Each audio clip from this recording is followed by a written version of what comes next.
Yes, Mzansi, welcome back to your Feel Good Breakfast Show, and we are serving you so much this morning, already diving into all the headlines, and this is something we want to discuss right now, especially while you were sleeping. A lot has been going down, and G-Man, we've got the latest when it comes to a lot of the headlines making waves right now, I think there is going to be no bigger story in South Africa this morning, certainly because there has been no bigger figure in the South African broadcasting landscape than this man. Iconic TV anchor and veteran investigative journalist Derek Watts has sadly passed away yesterday after a battle with sepsis and skin cancer.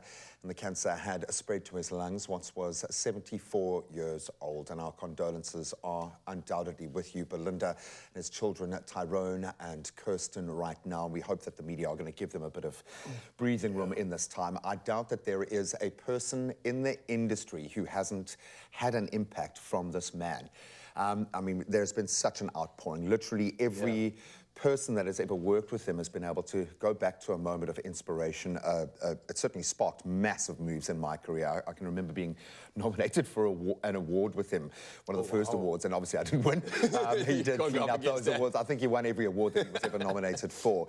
But I just remember the class of this man as this kid was just playing around him and all excited and swept up in the moment, and he just gave me the room to enjoy being there and just be in that space. Present, he was absolutely lovely. But if you think about the amount of times we've interviewed him, how much he gives you in that space for being such a formidable interviewer, someone who has broken some of the biggest stories in South Africa. Honestly, he's probably responsible for more positive shifts in this country than anyone else in our industry. I think he is.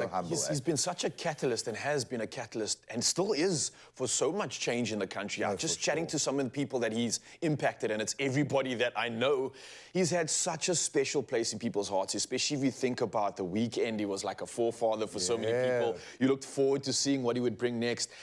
I think this is a big loss for our country, but also a big reminder of what impact one can have when they continually serve, consistently serve, and go above and beyond to just seek the truth. I mean, someone that has, for me, inspired so much more and unlocked so much more. And completely. Just for you as well, hearing that story, I think there's many more to share. Completely. And, you know, Bongani is an old friend of mine who's worked with him for many, many years, and he expressed as one of the kindest, most generous professionals to ever do it. The room disappeared when he spoke to you, and that is so true. No one's going to argue Even with as that. a colleague, he made me feel like I was Mother Teresa, and I think the best interviews, and something that I always strive to in my career, is that feeling that you give the person that you're interviewing them, that gateway that they get to move through with you. But the impact within the industry is going to be massive. So to the likes of Alan Ford, to all of those that have been left behind in this incredible ecosystem that he helped build around him, we are so, so sorry, and we are sending you all our love. Definitely, all our love going through there. Now, someone that impacted, yes, Derek Watts for sure, but now, speaking of impact, there's impact that needs to take place in schools right now, because there was a very impactful event that happened. Now, school can be complicated and even very traumatic, especially for children. Now, many learners thrive and excel in it, but others are mercilessly harassed and victimized by classmates. Now, sadly, according to recent findings, more than 58% of South African schoolgoers have experienced some form of bullying, and some stories end in tragedy. Now, as seen by the rise of teen suicide, not only in SA, but across the world. And yesterday, I was reporting on the news, a tragic incident. It hasn't been confirmed, but the suspicion of bullying being taken place where the kid, I think 15 years old, potentially drinking some sort of a poison, he ended up dying. This is insane. This is crazy, and it's almost demanding change within the school environment, and it's looking like they're even trying to implement some new rulings to protect kids. I don't know what you know about this, really. But yeah, I think, you know, the fact that we've got to get to that point, and when you raised the concern, if you start getting into legal interdicts and getting into a space of legalities, where does that line... It's just terrifying that that's the point of safety now, that's where the line has been drawn at schools. But something has to shift. Unfortunately, if I think back to, and we probably all went through some kind of manner of hazing, and it was part of it was, there were elements of it that was such a positive culture builder within that, but it's such a fine line. And unfortunately, the pressure points now when it comes to bullying and how that can be carried on within a social media space, so it's not just happening in a moment in school. A child is put into that space and they live there until they can break that cycle. And I think that's the terrifying story, Then we've got to touch on this story, and I mean, it does beg a lot of questions, because this has felt like very much a year of evolution, revolution, if you will, within the sporting space. So we don't want to see stories like this at all. But the head of Spain's Soccer Federation, Rubiales, he, of course, marred the country's Women's World Cup victory, their 1-0 win over the Lionesses of Spain, with a moment that just went completely awry. And this was after kissing a player on the lips during the medal ceremony.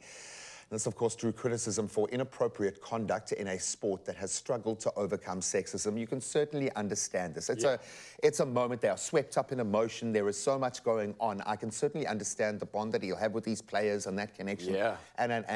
But you're in front of billions of people on TV. And I think the fact that this happened in front of the 16-year-old princess Infanta Sofia, that obviously... That sparks it doesn't, some, from her, it goes straight to the top, unfortunately. So as much as I think it was an innocent moment, it can't happen, man. You've got to keep your head about you if you're going to be in the central. I agree with you, man. I think you can't deny the emotion that happens in a massive game like that. But at the same time, when you have this experience and you get to a position like that, you need to understand how to conduct yourself in front of the camera. There's do's and don'ts and there's rules. And I think this is just adding to not necessarily the pressure, but the need to understand the environment we're in when it comes to sport right now. Yeah. It is so vital. It's so pivotal to really understand the elements at play and respect the entire culture for what it actually is. So. No, completely. But he did take it on the chin and he said all he can do is apologize and learn from this moment, which is all any of us can do in those moments. But I'm about to learn about an amazing moment courtesy of CSA. So I'm going to tootle along and find out more. Tootle along. Of course, while you are here, Mzansi, I want to chat to you about some of the topics that we've just discussed. What are your opinions? What are your thoughts? Especially the one when it involves school bullying. Now, there's something that we didn't mention, and that's the fact that the government's currently looking into establishing new laws that will allow school children to be granted a protection order against another. Now, is this something that you think could assist, or are we giving too much power to someone that shouldn't have control of it? Maybe you can weigh in this conversation right now. So much more to discuss. And of course, a great discussion happening right now with the G-Man and of course, some ladies in sport. Bring it on.